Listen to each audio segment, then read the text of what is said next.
आप सभी भाई बहनों का आध्यात्मिक ज्ञानात्मक चैनल की संध्या बेला ज्ञान कक्षा में एक बार फिर स्वागत है। आज की चर्चा का विषय है तमोगुण रजोगुण की गोद में ही पलता बढ़ता है। देखिए, शब्द बहुत ही सरल है, लेकिन इन 3-4 पंक्तियों में ही देखिए संपूर्ण शास्त्रों का ज्ञान विज्ञान भी समझ में आ जाता है। प्रकृति के 3 गुणों की रहस्यमय स्थितियों का भी बोध हो जाता है। भले ही हमने देखिए प्रत्यक्ष रूप से तो तमोगुण और रजोगुण लिखे हैं, सतोगुण कहीं भी हमने लिखा नहीं है, लेकिन वो सतोगुण का बोध, वो जो सफेद रंग के अक्षर हैं, शब्द हैं, वो उसका बोध करवा रहे। देखिए, जब तक आप स्थितियों को गंभीरता से नहीं लेते, तब तक फिर शास्त्रों का ज्ञान विज्ञान एक साधारण मनुष्य के भीतर में प्रवेश कर नहीं पाता। और जब तक ज्ञान देखिए भीतर में अंतःकरण में प्रवेश नहीं करता, यानी कि जब तक कारण शरीर की जो एक बुराइयां हैं, बुरे संस्कारों की स्थितियां हैं, पढ़ते हैं, वो जब तक हिलती नहीं है, उनमें कमजोरी नहीं आती, उनमें समाप्ति की स्थितियां नहीं बनती, तो तब तक तो देखिए आपके हमारे जीवन में ये 2 ही गुण पलते बढ़ते रहते हैं। ये हैं तमोगुण और रजोगुण। देखिए, गीता में तो स्पष्ट शब्दों में ही भगवान श्री कृष्ण जी ने इस जगत को दुखालय कहा है। अब दुख बिना तमोगुण के संभव ही नहीं है। देखिए, दुखों का अभिप्राय क्या है कि आपने कोई ना कोई गलत काम किया है, चाहे वो कानून का उल्लंघन किया है, चाहे आपने शास्त्र विरुद्ध कोई पाप कर्म किया है। बिना उसके देखिए किसी को भी, आपको मुझे किसी को भी एक दुख रूपी परिणाम नहीं भुगतने होते। ये जो कर्मफल सिद्धांत की स्थितियां, जिन पर हम प्रतिदिन ही कुछ ना कुछ चर्चाएं प्रत्यक्ष रूप से अप्रत्यक्ष रूप से करते रहते हैं, उन सभी स्थितियों को आपको हमें ज्ञान पूर्वक समझना चाहिए। देखिए, तमोगुण का अभिप्राय पदार्थों से है, तमोगुण का अभिप्राय नींद से है, तमोगुण का अभिप्राय अज्ञानता से है, तमोगुण का अभिप्राय निंदक स्थितियों से है। जब आप और हम कानून का पालन नहीं करते तो वो भी तामसी स्थितियां हैं। जब आप शास्त्र विरुद्ध पाप कर्म करते हो, वो भी तामसी स्थितियां हैं, यानी कि निषेधात्मक स्थितियां, निंदक स्थितियां। इसलिए तो शास्त्र बार बार कहते हैं तमोगुण की निंदा करो। और भागवत पुराण की, जिनकी देखिए प्रतिदिन ही भारत जैसे आध्यात्मिक देश में 1, 2, 10, 20 शहरों में नहीं, सैकड़ों शहरों में देखिए जी भागवत पुराण की कथाएं एक साप्ताहिक यज्ञ के रूप में होती रहती है। अब तो विदेशों में भी होती है, और टीवी के माध्यम से देखिए लाखों नहीं करोड़ों मनुष्य जुड़े रहते हैं। लेकिन फिर भी हम देखिए, भागवत पुराण में तो स्पष्ट शब्दों में ही समझाया गया कि दूध कीड़ा, मदपान, स्त्री संग, हिंसा और अनीतिगत कार्यों से बचो, दूर रहो। ये निंदक स्थितियां हैं। अभी कुछ दिन पहले ही हमने देखी एक वीडियो प्रसारित किया था ब्रह्म मुहूर्त ज्ञान उपदेश कक्षा में, कि जब जब आप परमात्मा से दूरियां बनाते हो, तो मनुष्य का देखिए सर्वप्रथम रजोगुण बिगड़ने लगता है। यह बिगड़ने के बीच में ही देखिए एक ज्ञान छिपा है कि वो मनुष्य का तमोगुण में गिराता है। अब तमोगुण में गिरते हुए वो कब कितने पाप कर्म कर जाता है। इसीलिए तो ये 5 निंदक स्थितियों की बार बार शास्त्रों में उल्लेख आता है कि इनसे दूर रहो, बचो। और मनुष्य अपने जीवन में यदि सत्संग नहीं करता, देखिए 4 पुरुषार्थ धर्म अर्थ काम मोक्ष, जिनमें देखिए अर्थ और काम को धर्म की लगाम से मर्यादित, संतुलित, एक नियंत्रण में रखना होता है। यानी कि ये काम का अभिप्राय क्या है, राजसी स्थितियां, और अर्थ का अभिप्राय है तामसी स्थितियां, पदार्थों की स्थितियां। देखिए, जो आप धन कमाते हो, उनसे केवल आप और हम पदार्थ ही खरीद सकते हैं। और ये सभी स्थितियां आपको मैं भली भांति इनका बोध है। देखिए, आप संसार को भोगना चाहते हो, संसारी सुखों को पाना चाहते हो। आप और हम देखिए अपने जीवन के 20-25 वर्ष भौतिक शिक्षा किस लिए लेते हैं? बुद्धि का विकास करने के लिए। बुद्धि का विकास किस लिए चाहते हैं?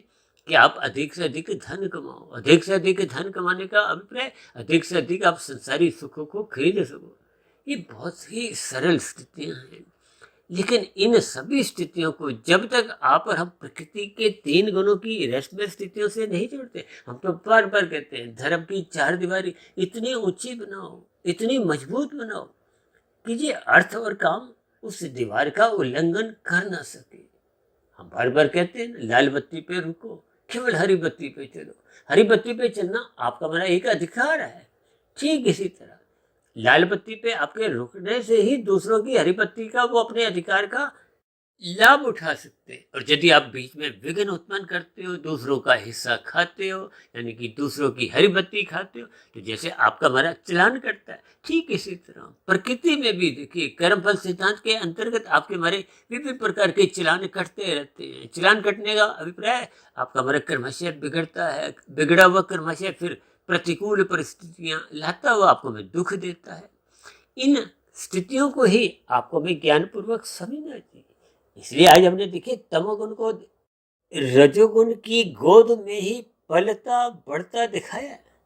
देखिए तमोगुण को हमने काले रंग से दर्शाया है, रजोगुण को हमने एक संसारी स्थितियों से, संसारी विषय भोगों के आकर्षणों से, इसलिए तो रजोगुण को हम देखिए रंगीन रंग से दर्शाते हैं, और तमोगुण को एक निंदक स्थितियों में, अज्ञानता की स्थितियों में काले रंग से दर्शाते हैं।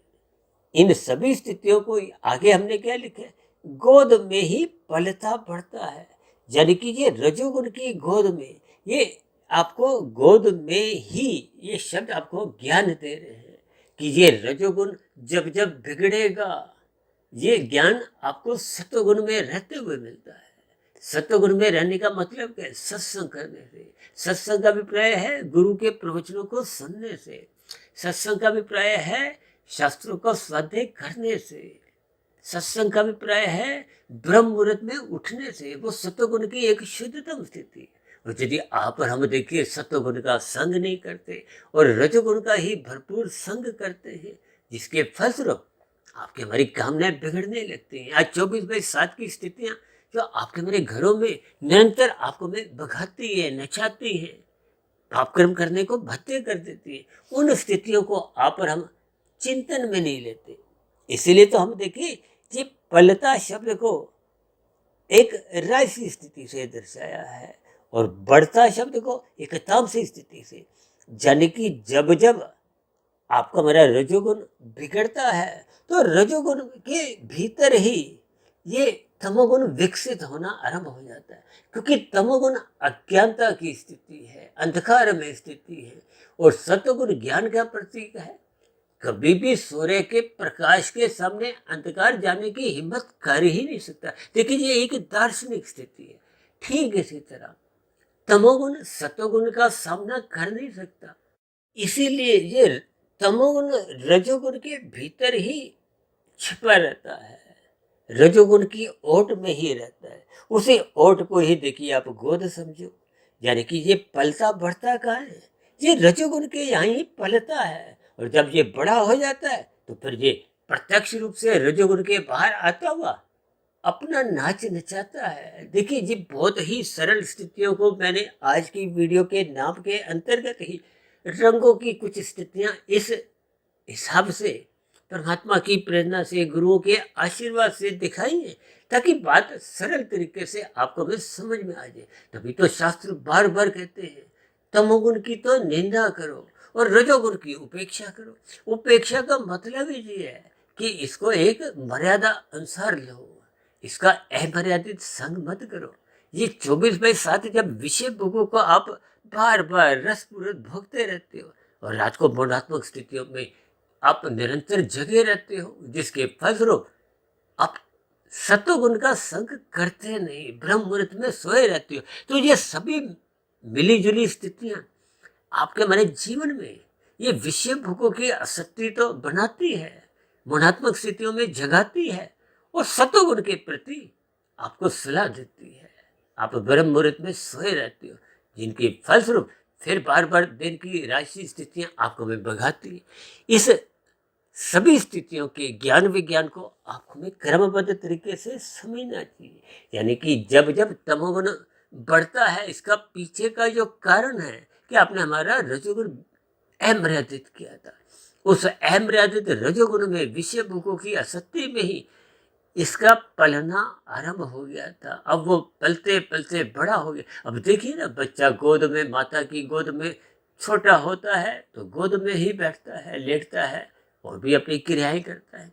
अब जैसे जैसे बच्चा बड़ा हो जाता है, देखिए बचपन अवस्था, फिर किशोरावस्था, युवावस्था, प्रौढ़ावस्था, ये सभी स्थितियां क्या है, ये तो माता की गोद में नहीं बैठ सकता। देखिए अब वो बढ़ गया है, अब वो गोद से बाहर निकल आया है। इन सभी दार्शनिक स्थितियों को आपको हमें ज्ञान पूर्वक समझना है। और ये जो तमोगुण की निषेधात्मक स्थिति है, जिनको शास्त्रों में बार बार समझाया गया, इसलिए तो शास्त्र पहले से आगाह करते हैं कि सतोगुण की प्रशंसा करो। आज मनुष्य देखिए रजोगुण की प्रशंसा करता थकता नहीं। ऐसे राशि मनुष्यों के साथ फोटो खिंचवाने में, सेल्फी लेने में वो संकोच नहीं करता, जबकि सात्विक मनुष्यों का वो संग करता नहीं है। यही उसकी एक कमजोरी है। इन सभी स्थितियों को ही परमात्मा की प्रेरणा से आज हमने देखी वीडियो का नाम बहुत ही सरल शब्दों में कुछ रंगों की स्थितियों द्वारा ऐसा बनाया है, ताकि आपको में इन सभी स्थितियों का यथार्थ ज्ञान समझ में आ जाए, ताकि आप और हम अपने मिले हुए जीवन में सत्वगुण का संग करें, मौनात्मक स्थितियों से बचें, रजोगुण मर्यादित रखें। जब रजोगुण मर्यादित रहेगा तो मनुष्य का तमोगुण में गिरने का तो प्रश्न ही नहीं उठता। इन सभी स्थितियों को जितना जितना आप क्रमबद्ध तरीके से समझोगे, इसीलिए तो शास्त्र कहते हैं सत्वगुण की प्रशंसा करो। और शास्त्र यहाँ तक कह देते हैं जो मनुष्य सत्वगुण का संग नहीं करता, सत्संग नहीं करता, तो उसमें अज्ञानता की स्थितियां सहज ही बनी रहती, यानी कि वो विषय भोगों में ही असक्त रहता है। यानी कि जब जब धर्म की चार दीवारी कमजोर होगी, देखिए जब सत्संग कमजोर होगा तो धर्म कमजोर होने लगता है। धर्म की चार दीवारी कमजोर होते ही ये अर्थ और काम उस कमजोर धर्म की चार दीवारी का लाभ उठाते हुए वो कूद जाते हैं, यानी कि फिर वो बाहर आ जाते हैं। यानी जब वो नाचने लगते हैं, देखिए वो नाचते नाचते कब वो कानून का उल्लंघन करते हैं, शास्त्र विरुद्ध पाप कर्म कर जाते हैं, जिसके फलस्वरूप कर्माशय बिगड़ता है। बिगड़ा हुआ कर्माशय फिर देखिए प्रतिकूल परिस्थितियों के रूप में आपको में दुखी करता है, दुख देता है। इन सभी स्थितियों के ज्ञान विज्ञान को आपको भी समझ लेना चाहिए, ताकि मिले हुए जीवन में आपका मेरा सत्संग सहज ही एक दिनचर्या के रूप में सहज ही आरंभ हो। इसलिए तो शास्त्र कहते हैं जो मनुष्य सत्संग नहीं करता उसके जीवन में ये पशु वृत्तियां पनपने लगती हैं। पशु वृत्तियों का मतलब ही ये है, जब आपके हमारे विकार, काम, क्रोध, लोभ, मोह, अहंकार ये विकृत रूप राक्षस बन जाते हैं, फिर ये कब कितने पाप कर्म करवाने लगते हैं आपको भी बोध नहीं होता। इसलिए इन सभी स्थितियों को ज्ञान पूर्वक दार्शनिक भाव से भी समझना चाहिए। इन तीन गुणों के ज्ञान विज्ञान को जितना जितना आप सरल तरीके से समझ सकते हो, उतना उतना आपको समझते हुए सत्वगुण एक लाभदायक स्थिति है, उससे जुड़ना चाहिए। और रजोगुण मात्र एक समय की बर्बादी है, यानी कि खाया पिया बराबर। क्योंकि आप और हम राशि स्थितियों में जितनी भी दौलत, पद, प्रतिष्ठा हासिल कर लेते हैं वो तो मृत्यु के साथ ही समाप्त समझी जाती है। जबकि उस दौलत को कमाने के लिए, मान प्रतिष्ठा को कमाने के लिए आप और हम यदि कोई अनीतिगत कार्य करते हैं तो उसके फलस्वरूप तो आपको बड़ा बुरा कर्मशय बनता है। पाप कर्मों की स्थितियां कारण शरीर में एक कर्मशय संस्कार के रूप में बनने लगती हैं, जो मरने के बाद फिर अधोगति की स्थितियों में, यानी कि नीचे की जो तामसी 80 लाख प्रकार के निंदक योनि है, उन योनियों में कर्मफल सिद्धांत के अनुसार जैसी जैसी पात्रता होती है, फिर वैसा वैसा आपको में वो स्थूल शरीर नीचे की योनियों में जाने पर बाध्य कर देता है। इन सभी स्थितियों को आपको विज्ञान पूर्वक समझते हुए अपने जीवन में सत्वगुण का संग करते हुए सत्संग के प्रति एक विशेष रुचि जगानी चाहिए। ऐसी सभी शुभ स्थितियां आपके हमारे जीवन में भी बनना आरंभ हो। इन्हीं शुभकामनाओं के साथ चर्चा विशेष को यहीं विश्राम देते हैं। कल सुबह फिर मिलते हैं ब्रह्म मुहूर्त ज्ञान उपदेश कक्षा में। तब तक आप अपने आध्यात्मिक मित्र सुधीर भाटिया फकीर को इजाजत दें। फिर भी वीडियो संबंधित कोई बात आपको समझ नहीं आई हो, या कई की बातों पर आपकी कोई आपत्ति हो, शिकायत हो, या बात आपको तर्क संगत सही नहीं लगी हो, तो आपके प्रश्नों का, सुझावों का और शिकायतों का नीचे दिए गए कमेंट्स बॉक्स पर सदा ही स्वागत है। आप सभी भाई बहनों को बहुत बहुत शुभ रात्रि। और सुबह ब्रह्म मुहूर्त में उठने के लिए, सात्विक स्थिति मजबूत बनाने के लिए मेरी ओर से बहुत बहुत शुभकामनाएं। और इस चर्चा विशेष को ध्यानपूर्वक सुनने के लिए आप सभी भाई बहनों का बहुत बहुत धन्यवाद।